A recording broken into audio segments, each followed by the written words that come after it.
G'day and welcome to our very first conversation in the Good Man Project. Tonight I'm super excited because it's the first episode, and the reason why this is actually happening is because I've come to the realization that I know a hell of a lot of good men, and a lot of these good men aren't heard of. They're not people that are big names or they have celebrity status. They're men that have really done the work on themselves and invest in themselves and grow. But more importantly, want to see other men grow.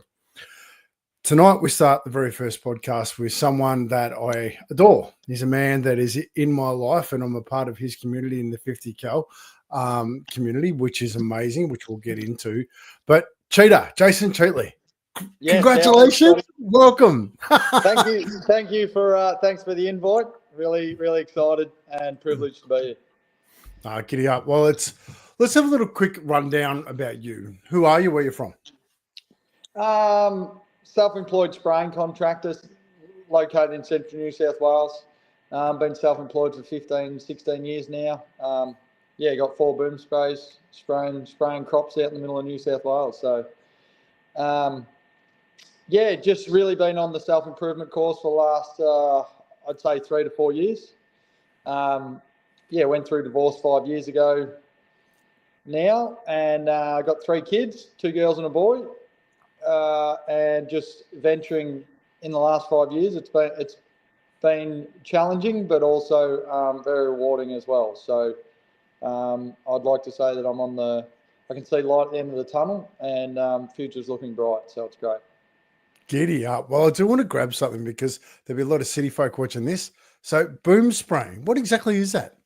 So it's a machine, a self-propelled machine that we mix water and chemical together and spray on the crops. So a lot of it Roundup to kill weeds to conserve moisture when it rains, or other pesticides to grow crops with, sort of thing. So wheat and canola during the winter, and cotton and other summer crops during the summer. So it keeps me busy all year round.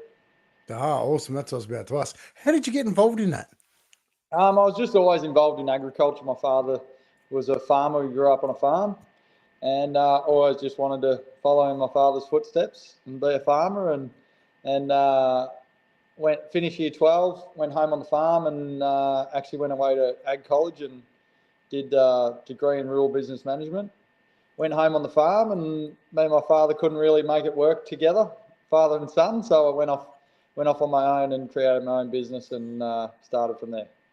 Giddy up. Well, I'm going to dive into that. You and your old man. This is not a planned opportunity, but something that I think is really important. How's that relationship with your old man now? It has improved a hell of a lot. Now that we don't work together or have any business together. The minute that I had my first daughter 16 years ago, I repaired that relationship so that, my father could have an input in my grandkids' lives. And since then, it's been really good. Giddy up. How important is that relationship to you? It is. It's very good.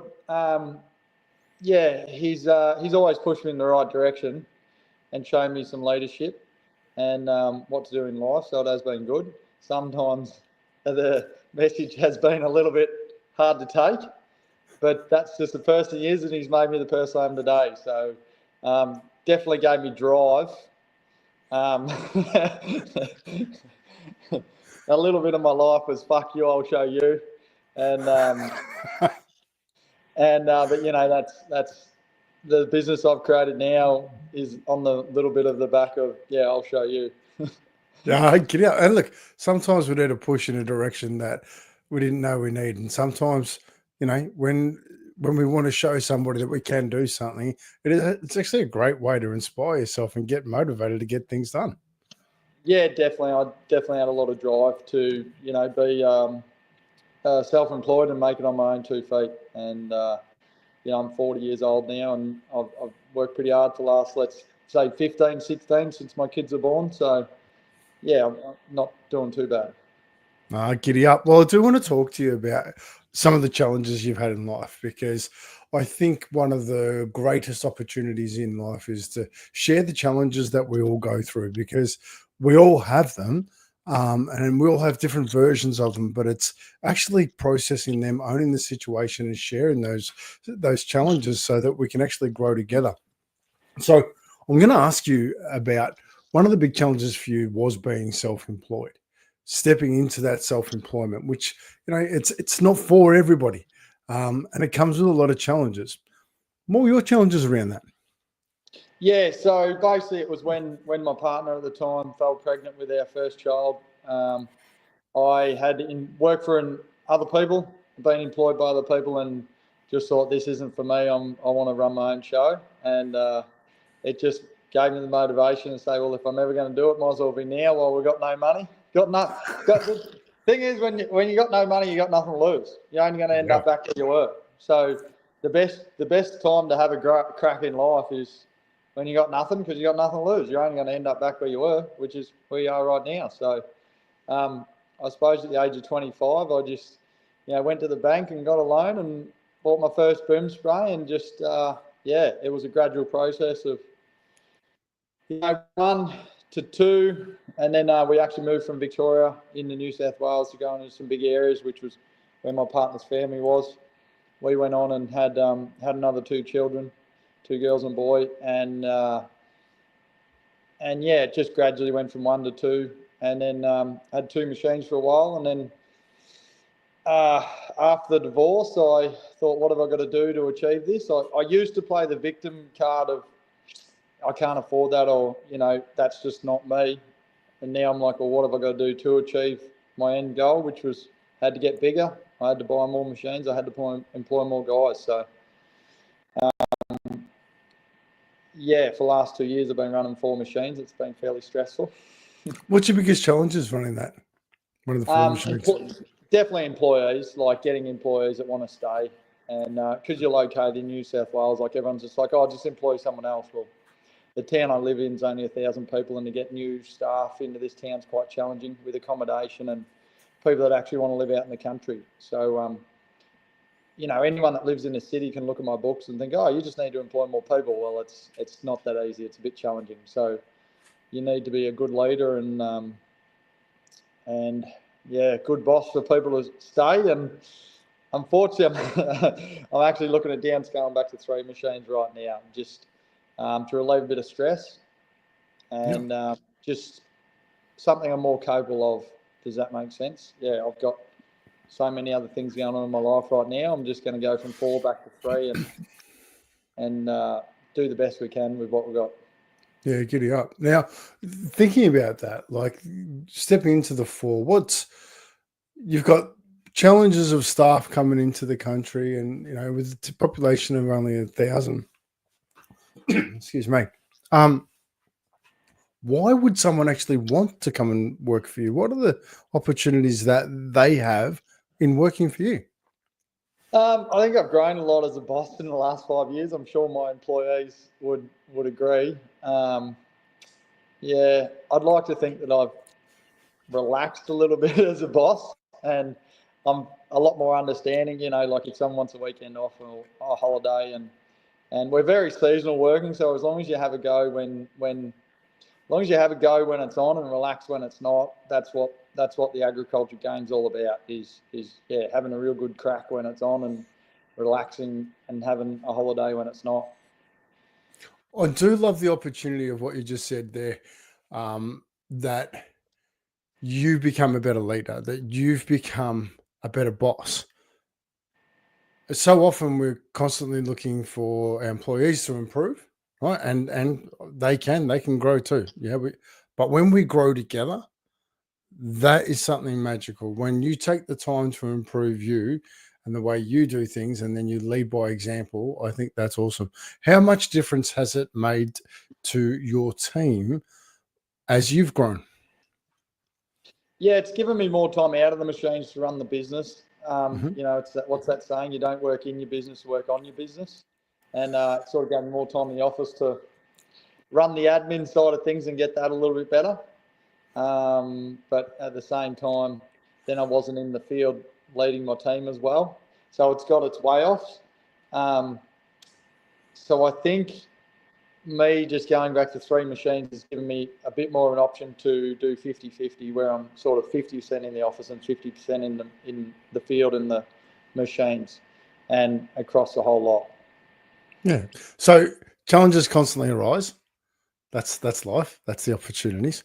One of your challenges in life was your divorce. You happy to share a bit about that? Yeah, it was. I've done a lot of research into divorce and helping other separated men, and you think at the time it was a shock, but I've sort of realised that by the time most females or partners say I've had enough, it was probably generating for a year or two beforehand on your actions that you were taking previous. And by the time they say that's it, I've had enough, it's that they are beyond, help, and the man wants to change everything and improve things right then and there, and it's done and dusted. So my actions previous to that, I was never home, I was always at work, I was just I know exactly, like, she'd come to me with a problem, and I'd reply with something like, toughen up, princess, you'll be right, and not take her feelings or problems in, because I thought my problems were bigger, and at the time they weren't. As a partnership, you should take each other's problems into account and try to solve them together. So I can definitely take fault with my actions, but I just thought that I was doing all I could do to be a provider, and that was enough. And it's I've well and truly learnt it's definitely not enough just to be a provider and think you're doing enough to keep your partner happy. Yeah, brilliant. I love that. So, with that in mind, you've gone through the divorce and you realised you could have done better, right? What specifically would you have done different? I would have had more time off. I would have enjoyed my time as a family network, more time with my kids. Probably give my wife a bit more of a break to enjoy some things she wanted to do. I was just so on mission. I was just so determined to, make money and increase my net worth that, at the end of the day, when you lose a fair percentage of that anyway, going through a divorce, you sit back and wonder whether or not it was all worth it, and you probably should have taken a few more holidays and a few more weekends off to enjoy what you did have. So, that's probably what I would have changed. And I'm a different person now than what I was 5 years ago, and an improved partner. I'd like to think so. Yeah, giddy up. Like, it's when you're working that much, like it's something that I love talking about with the guys that I work with. You're working and you're dealing with everything there. You come home and you're still at work, right? So you've still got the brains ticking, you've still got everything going. So you're not exactly present for those that you love. That's mainly because we value the financial success over the family success. Quite often, guys have situations where they get divorced, or very painful situations where they learn there's a different set of values that they need to approach. I'm hearing in your heart that once the money disappeared and the opportunity around separation, the values that needed to change were yours. How did they change? Yeah, 100%. That idea of being present, like you're home, but you're not present. Like I would have been at work. Like, I'm not joking. In agriculture, when we're on, we're doing 80 to 100 hours a week, and 7 days a week. 7 times 12 is 84 hours. And when it's on, it's on. And you'd walk through the door, your wife or kids haven't seen you, and you're still on the phone. And I just don't do that anymore. Like, I switch off from work, I come home and I walk in the door and I'm off. And I just, when I've got my kids now, they've got my full attention. And it's a big thing. A lot of partners would say, he's home, but he's not present. And you've got to learn to separate that. And you learn that with, once you're saying values, the whole partnership comes back to values. And what you want to form together as a partner, as your values, and how you're going to move forward with, is the value of having more money better, or is the value of having some more time off together and holidaying and enjoying time together better? And, there are some women that don't actually need that much money to survive and just want you home more. Yeah, and look, and that's an interesting opportunity because I know that you've moved through to another relationship now, and that's a very healthy one because you're implementing time, you're implementing care, you're into implementing listening, understanding, creating more. Like it's painful to lose a relationship, especially when you've got kids involved. The only thing you can do from that is grow. Yeah. So The time, can I just say, Scotty, the time, like when people say, I don't have the time, no, you do have the time. You're just prioritizing something else.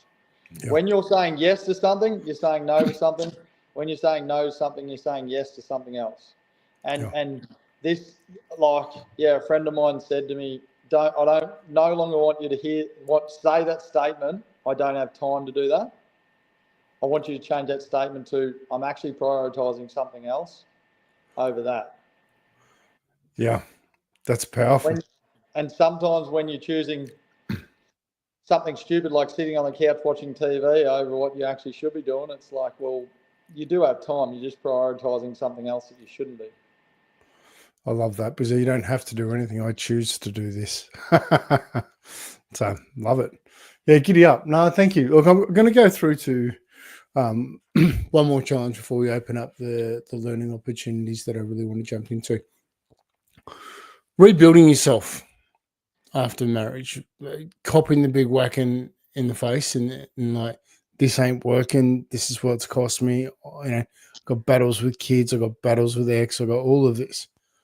How do you rebuild yourself after that? Yeah, I think it was still of that determination of, like I said, you won't beat me. I'll show you. So that's just a drive in me that I have of proving other people wrong. It can be healthy, but it can be very dangerous at the same time. Yeah, I was just about to open that up. Well, so let's actually open that up, right? Because that statement in itself, like it can really drive you, but it can also really damage your relationship when you really want to show somebody. So share that with me. So I suppose if you have an end goal of what you're really going to work hard to achieve and get to that point, you sort of need goals that are beyond your limit, but is also achievable. It's a hard thing to get to. So, this continually being on that constant, buggy you, I'll show you, but you don't actually have an end, what you want to get to when you're actually going to relax or chill out or, enjoy life a little bit more. Well, that's the point where it can be dangerous. But if you can say, well, yeah, I'm going to work really hard for the next 12 months. And then after 12 months, I'm going to try to live a normal life. Well, that's doable. Does that make sense? But if you want to continue this for a 5-year period, that's where it gets quite dangerous. So what I heard, and I'm going to project if that's okay, and correct me if I'm wrong. What I heard was that when you've got that focus and you've got that, now I'll show you.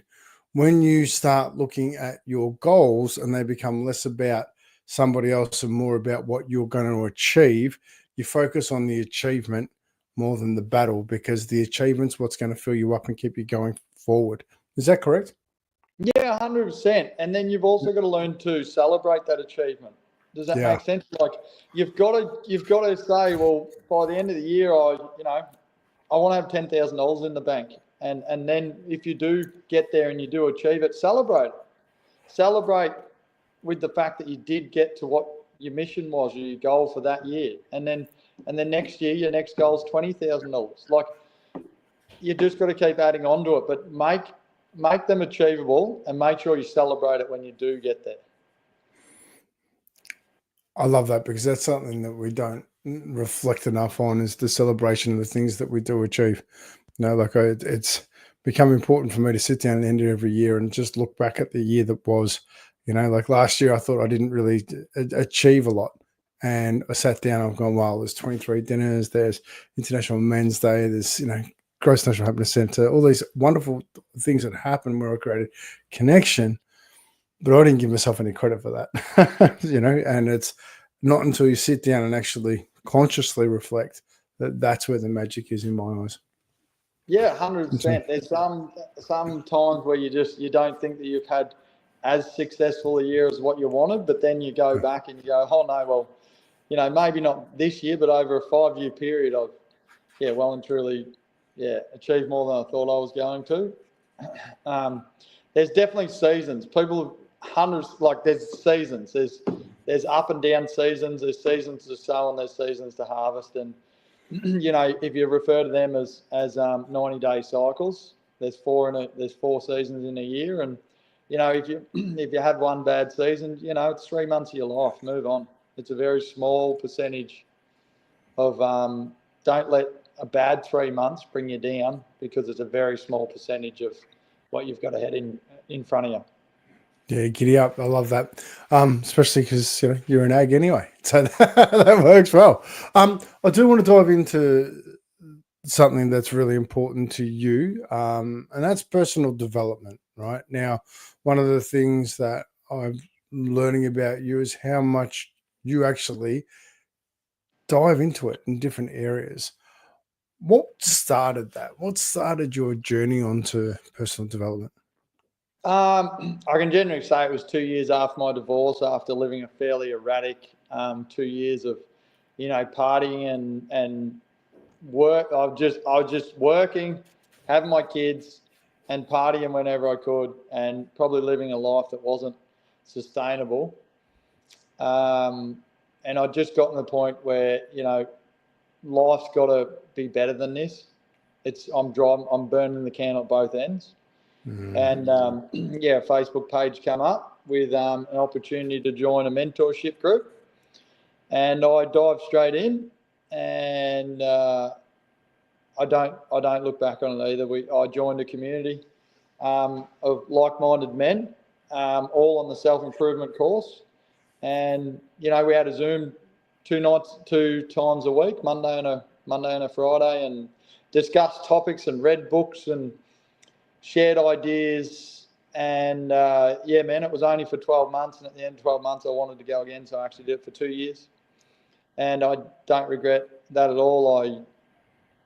We created a community around men that are like-minded men, and you can just discuss things openly with them, get feedback from them, or just vent to them, and they're on the same page as you, men. So environment's so bigger than willpower, in that when you surround yourself with good people, good things happen.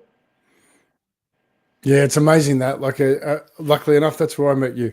Yep. When I was involved in that opportunity, and good men doing good things, supporting one another, created magnificent opportunities. One of those opportunities right now is you're continuing that work with men. You're supporting each other beyond the program.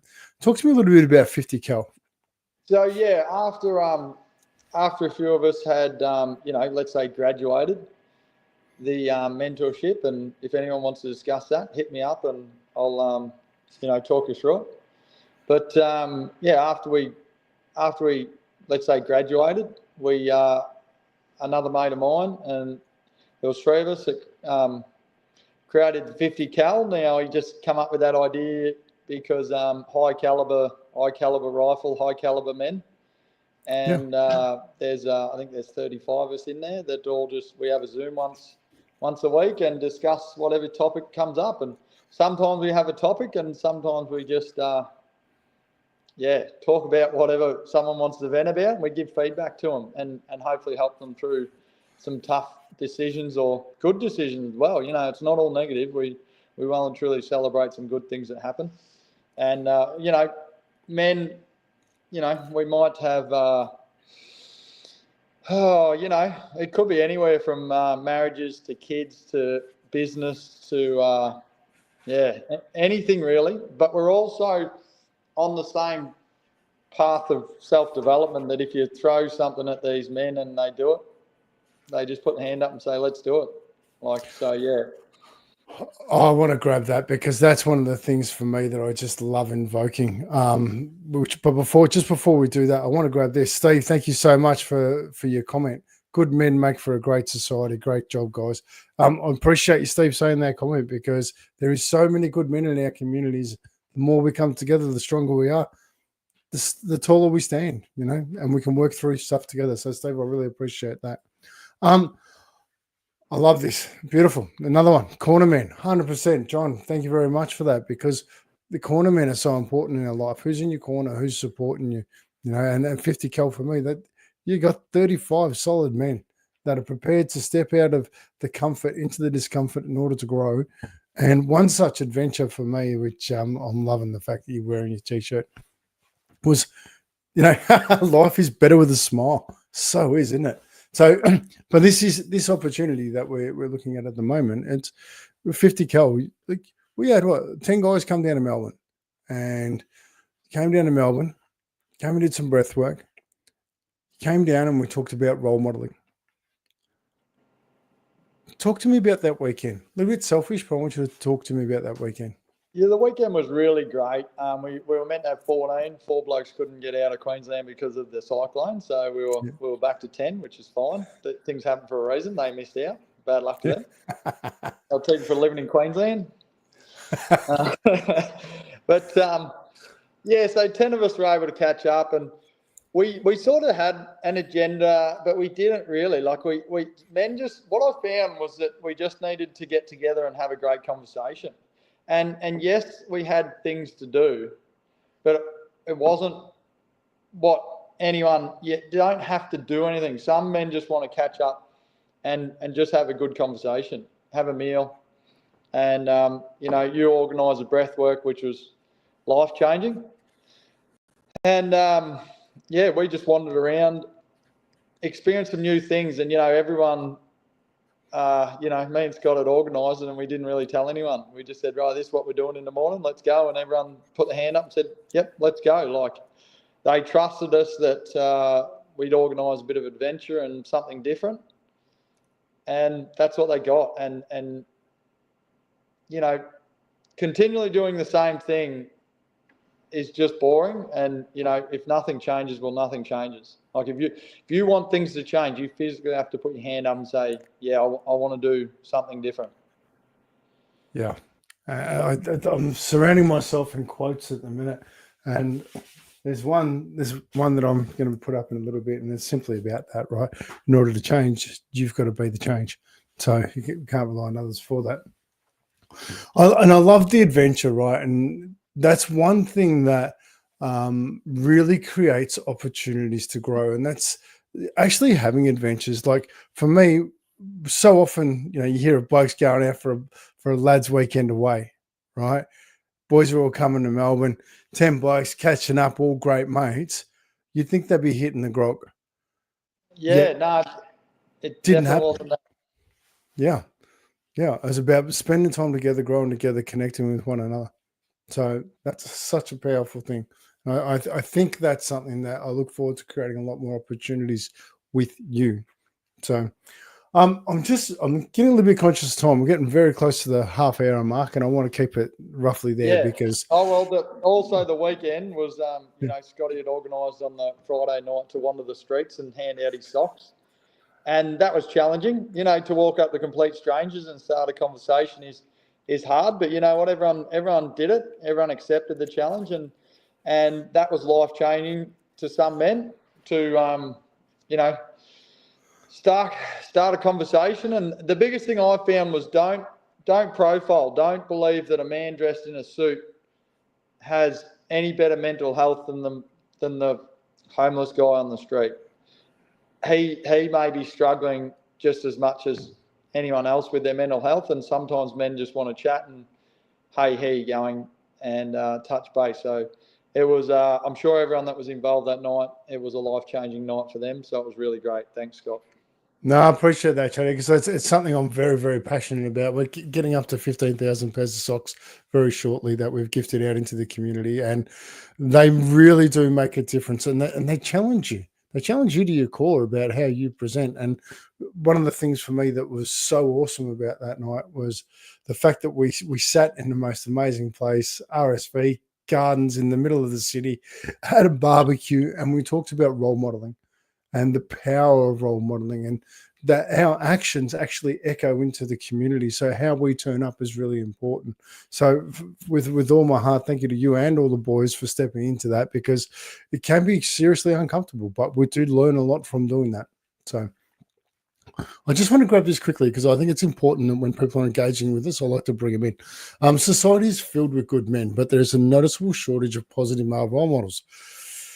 The pressure to embody outdated stereotypes, stoic, strong, and silent, often holds men back from stepping up, speaking out, and leading by example. Yet the presence of strong role models is essential for fostering well-being and growth amongst men.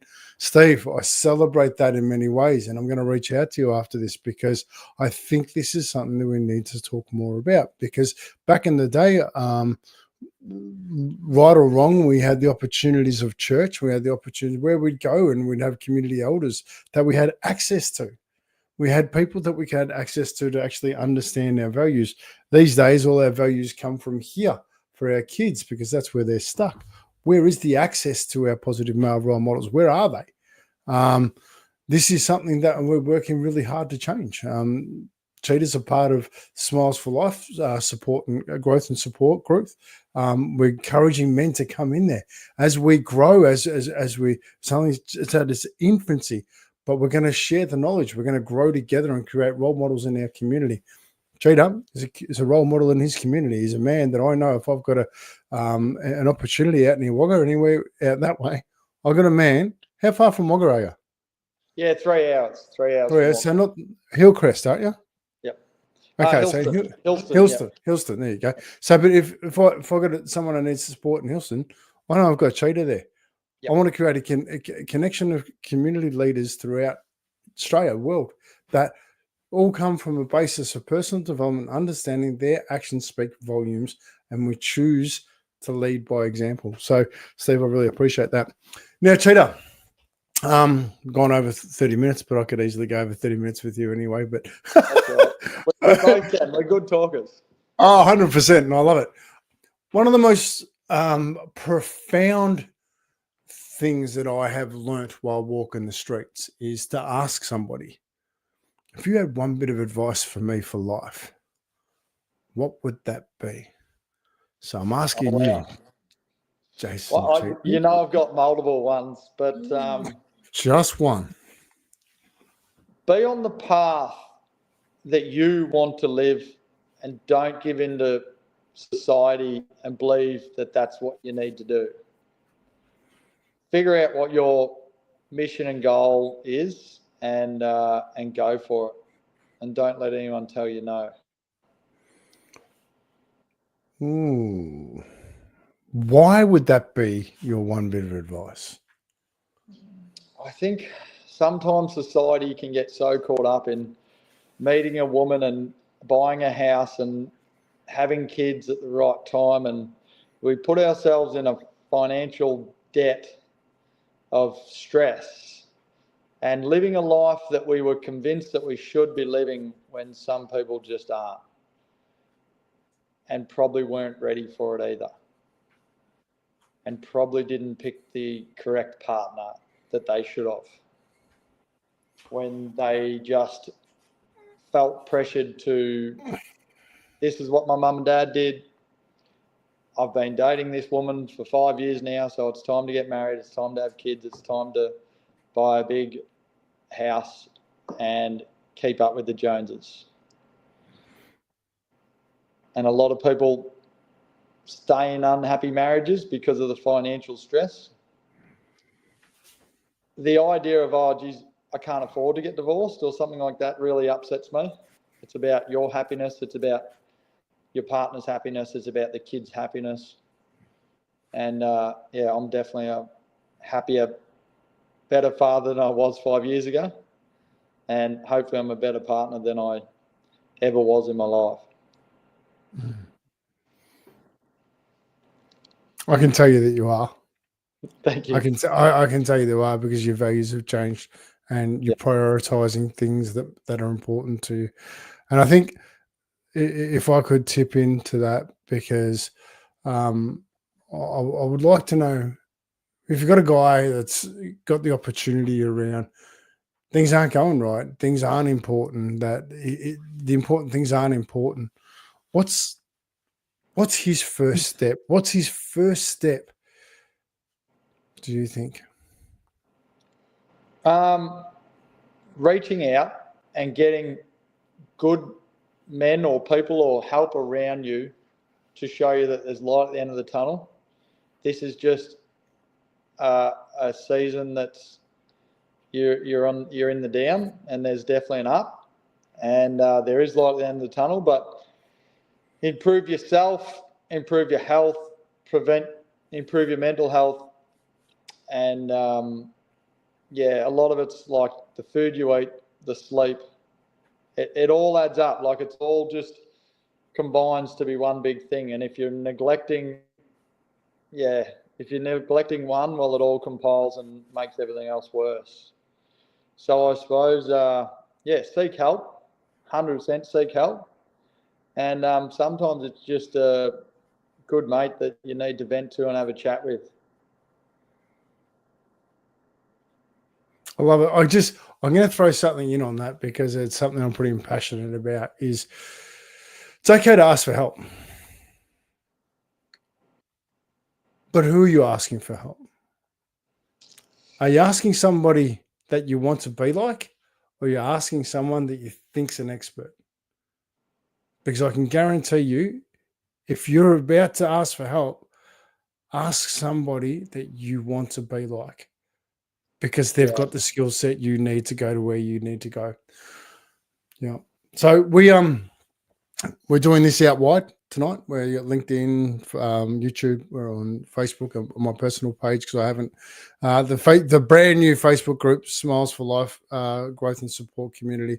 It's not old enough to broadcast into that yet. I'm really looking forward to that, and as we grow. If you've enjoyed this conversation, be a part of Smiles for Life. Cheata's in there. Reach out to him in there. Say g'day. You have no issues with that, yeah?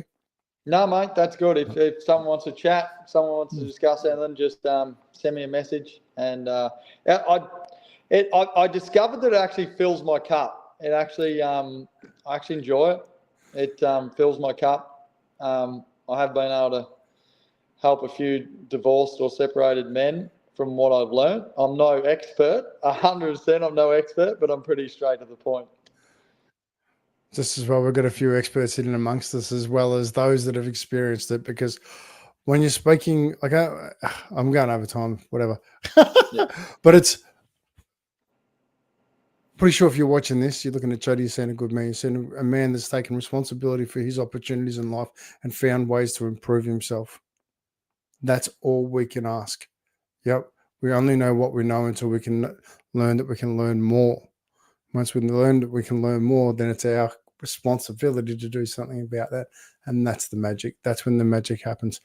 You know, we don't want to hurt people in life. It's not our opportunity. But sometimes when things don't go right, we can only grow through them. So, mate, with all my heart, thank you for being the very best, very best version of you, but more importantly, the very first guest on the Good Men project, because I value having you in my life, and I value having you in my communities. So, with that, I love it too.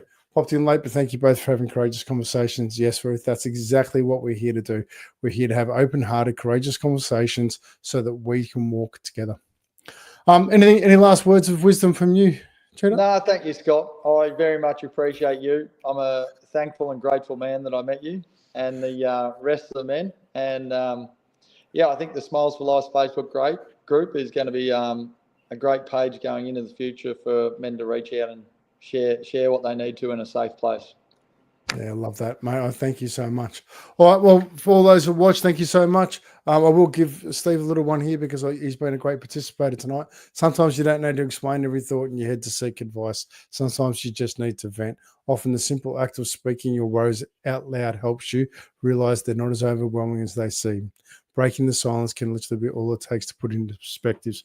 Well, that's exactly why we're doing Raise a Pen as we move forward. Sunday nights, Sunday sessions, we're having amazing conversations in there where it's safe for men to open up their hearts, and we just listen and we support by raising a pen and just saying, I acknowledge you. Steve, I really appreciate your effort tonight. That's amazing. Thank you, Justin. All right, take care all, and we'll see you next week. All right, ciao for now. Cheers, Cheata. Thanks, Nate. Hey, I've just got a problem. I've got to find the bloody button. I have so much trouble finding this bloody button.